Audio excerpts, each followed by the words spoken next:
Время новостей на АТР. 9 февраля, 1078 день аннексии Крыма. Вы смотрите «Заман». Сегодня в выпуске. Украина может получить безвиз этим летом.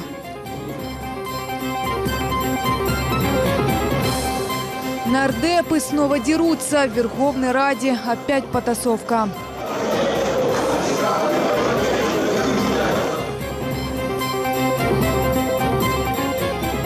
Кадровые чистки в Турции продолжаются. Уволены более 4000 госслужащих.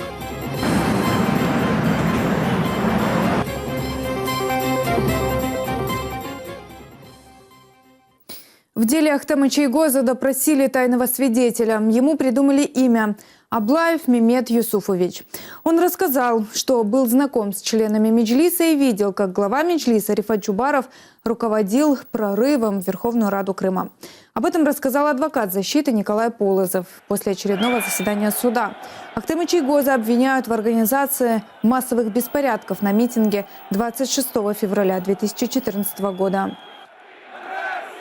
Суду был объявлен отвод по той причине, что суд, проявляя личную, косвенную заинтересованность в исходе дела, незаконно снимал вопросы защиты свидетелю, мотивируя это тем, что это может раскрыть данные о личности свидетеля. Все это показывает, безусловно, необъективный, пристрастный, тенденциозный подход суда к допросу этого свидетеля.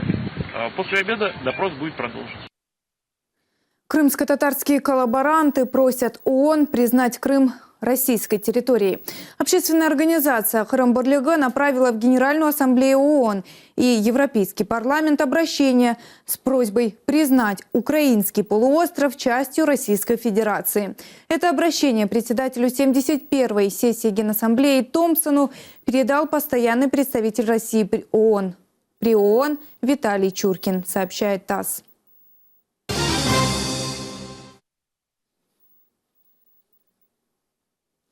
Долгожданный безвиз между Украиной и ЕС может вступить в силу 12 июня. На прошлой неделе евродепутаты проголосовали за визовую либерализацию для граждан Грузии. Предполагается, что она вступит в силу уже 29 марта. Триалог по безвизу для Украины запланирован на конец февраля. После за это решение должен проголосовать Европарламент, а уже потом утвердить Совет ЕС. В принципе, возможно, может быть и начало сентября. Тут я не могу точно сказать, но я думаю, что вторая половина, это начало второй половины этого года, это та дата, когда, наконец, украинцы поедут свободно в Евросоюз. Очередная драка в Верховной Раде Украины. На этот раз кулаками махали нардепы Лещенко и Мельничук из-за публикации в социальных сетях. По словам Мельничука, Лещенко написал в пост в Фейсбуке о том, что нардепы от блока Петра Порошенко не приходят на комитет по вопросам предотвращения коррупции по указу администрации президента. Некоторые депутаты, которые присутствовали в момент потасовки в сессионном зале, считают, что Мельничук был пьян.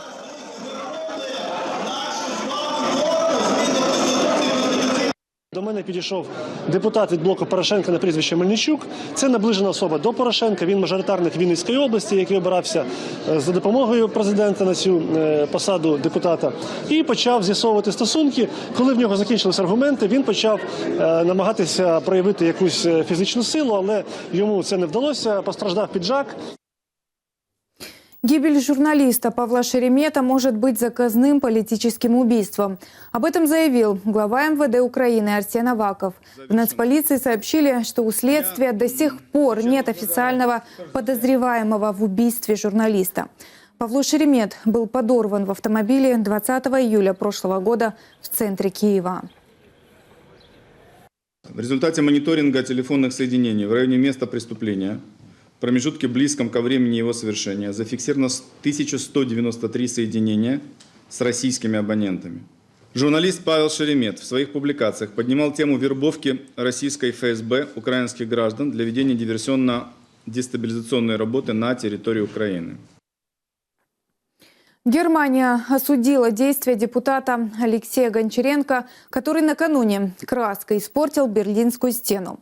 В МИДе Германии сообщили, что пытались остановить депутата из блока Петра Порошенко, однако он заявил о своей неприкосновенности. Гончаренко на фрагменте Берлинской стены у посольства ФРГ в Киеве красной краской написал слово «Nein» – «нет». Поступок объяснил знаком протеста против заявлений посла Германии в Украине Эрнста Райхеля о возможности присутствия российских войск на выборах на Донбассе. В Берлине попытались оправдать скандальное заявление своего посла, сообщив, что тот говорил лишь о надлежащих условиях для волеизъявления граждан на востоке Украины.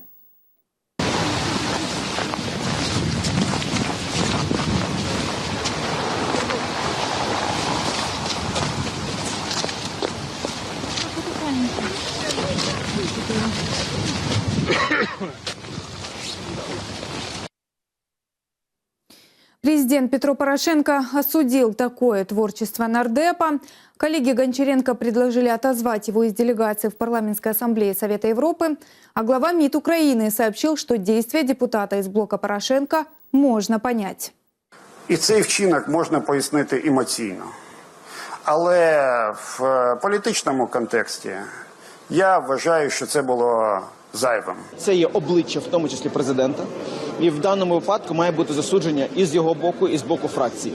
Ви знаєте, що сьогодні Юрій Луценко заявив, що вже зареєстроване кримінальне провадження з цього приводу. Але я думаю, цього замало. Треба дійсно викидати таких людей з делегації.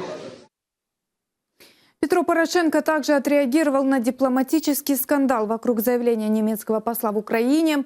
Президент заявил, что проводить выборы в присутствии иностранных войск недопустимо.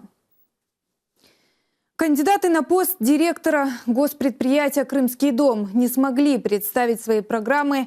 Заседание конкурсной комиссии перенесли на неопределенный срок.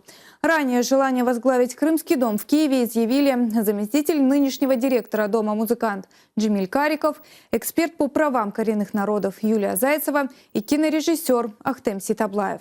Журналистам «Замана» он рассказал о своей программе. Сам конкурс будет проходить, насколько мне известно, в открытом режиме, то есть будет средства массовой информации. И, собственно говоря, там просто он достаточно, если говорить о стратегической программе, да, то я могу там несколько вещей сказать о том, что это должна быть широкая кооперация и внутри как крымско-татарского сообщества киевского, и украинского, потому что, в принципе, я вам так скажу, для меня Крымский дом должен стать прообразом вот того Крыма, который мы мечтаем все построить.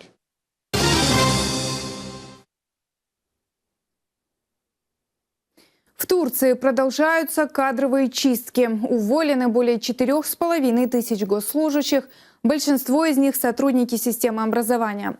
Власти страны обвиняют их в связях с турецким исламским проповедником Фетуллахом Гюленом, проживающим в США уже более 15 лет. Именно ему турецкая власть вменяет организацию попытки государственного переворота в июле прошлого года. Это правительство является соучастником в преступлениях, направленных на уничтожение свободы слова, демократии и против людей, которые отстаивают мир в университетах. Разве это преступление? А мы заявили, что выступаем против военных преступлений, антидемократических мер, нарушений прав, очень серьезных нарушений прав, и поэтому оказались в такой ситуации. Они отнимают все наши социальные и академические права и свободы. Они отнимают у нас политические права и не позволяют отстоять наши гражданские права. И мы сталкиваемся с такой несправедливостью с момента введения чрезвычайного положения.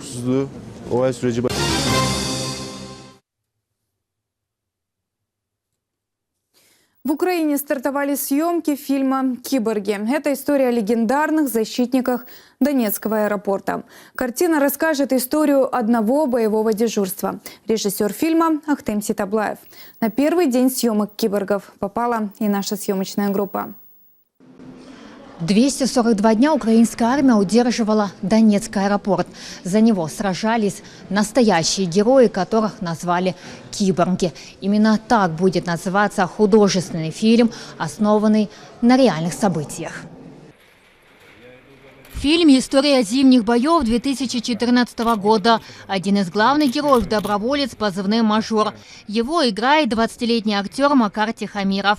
Рассказывает, в зоне АТО не был, но пересмотрел десятки видео, связанных с освобождением аэропорта. Як би я не старався, я не зможу передати в точності ту атмосферу, тому що це інша психіка у цих людей. Люди через багато пройшли. Зроблю все, що від мене залежить, щоб наблизитись до цього. Мій прототип найскладніший для мене в цьому етапі те, що це мій близький друг, який реально там був, який безпосередньо воював, який є кіборгом, один з кіборгів. Це дуже відповідально, тому що він буде дивитися це кіно. Консультанты фильма «Легендарные киборги». Один из них – Кирилл Недря. Сам из Днепра, ему 32 года, кандидат исторических наук. На войне у него был позывной «Доцент». Защищал аэропорт 2 месяца, прошел Авдеевку и Пески. Нахождение в аэропорту, оно дало возможность тем, кто как раз вот оборонялся за нами, да, стоял на обороне, вот, построить оборону. То, что будет происходить в итоге в кадре, максимально приблизить, да, попробовать максимально передать то, как оно было на самом деле. Сценарий «Киборгов» написан по воспоминаниям защитников Донецкого аэропорта. За его экранизацию взялся известный режиссер Ахтем Ситаблаев. Насамперед, це фільм не про війну. Це фільм про той мір, про той світ, про ту країну, про ту державу, в якої наші головні герої хочуть жити. Її захищають. Це про народження нових смислів, це про народження нових людей, нової країни. Для мене це особиста історія якась.